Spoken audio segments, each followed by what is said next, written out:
So, the 2025 box office numbers are out, and man, do they tell a story.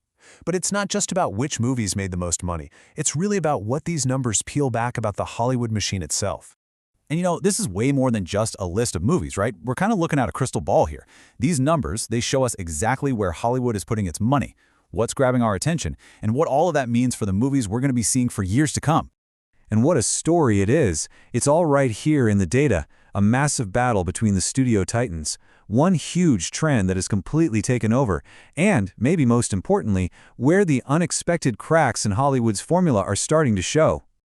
To really get a grip on what happened in 2025, you gotta look at the power players. So let's kick things off with the studios. Who actually won the war for our ticket money this year? Now, when you look at the top 10 films, you might think one studio just ran away with it. But what's really wild is just how close this race was. You had Disney, Warner Brothers, and Universal locked in this genuine three-way dogfight for the top spot. And this table, it breaks it all down, showing exactly where the big wins came from. You could practically see the game plan for each studio. Disney went all in on its classic animation, and of course, Marvel. Warner Brothers hit the jackpot with a video game movie and their biggest superhero. And Universal, they leaned hard into a monster franchise, a massive Broadway show, and, yep, another animated sequel. Three totally different arsenals, all firing at once. Okay, so let's shift gears to the single biggest trend of the year. Because if you look back at those hits we just saw, you'll start to notice a pattern. A really, really obvious pattern. They almost all have one thing in common. But before we go any deeper, we need to be on the same page with this one term, IP. You hear it all the time. It stands for intellectual property, and it's basically anything with a built-in brand, a comic book, a video game, an old movie. And right now, it is the absolute bedrock of the entire industry. Okay, just take a second and look at this number, 90%. That's insane. 90% of the biggest movies of 2025 were based on something that already existed. This isn't just a trend anymore. It's just how Hollywood works now. I mean, this list just says it all, doesn't it? Video games, classic cartoons, superheroes. It is a nonstop parade of stuff we already know and love. And the strategy is crystal clear. Why would you risk a fortune on something new when you can bet on a sure thing? And when you see it as a chart, wow, the dominance is just, it's undeniable.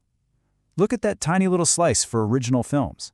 For every one original idea that managed to crack the top 20, there were 9 that were based on something else. It's a franchise world, and we're all just watching it. But, and this is where it gets really interesting, that formula, it's not foolproof. Not by a long shot.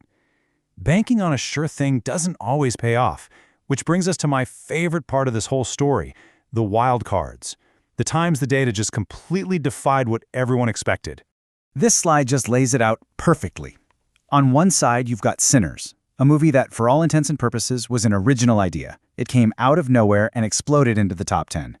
And then you have Gladiator 2, a sequel to a modern classic, and it just completely collapsed. It didn't even make the top 100.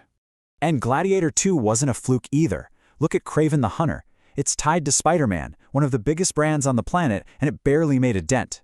It's a huge warning sign that audiences are getting tired, and just having a famous name isn't a guaranteed ticket anymore.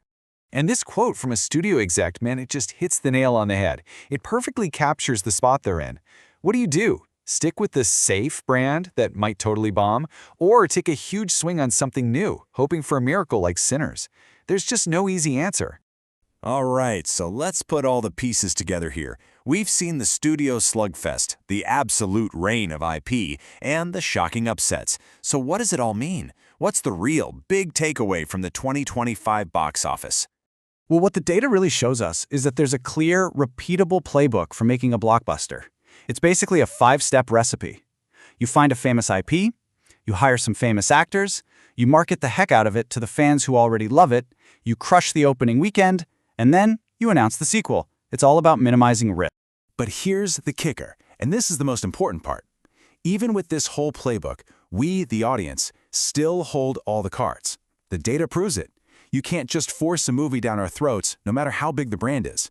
And when something truly original and great comes along, people will show up. And that leaves us with this one big question to chew on.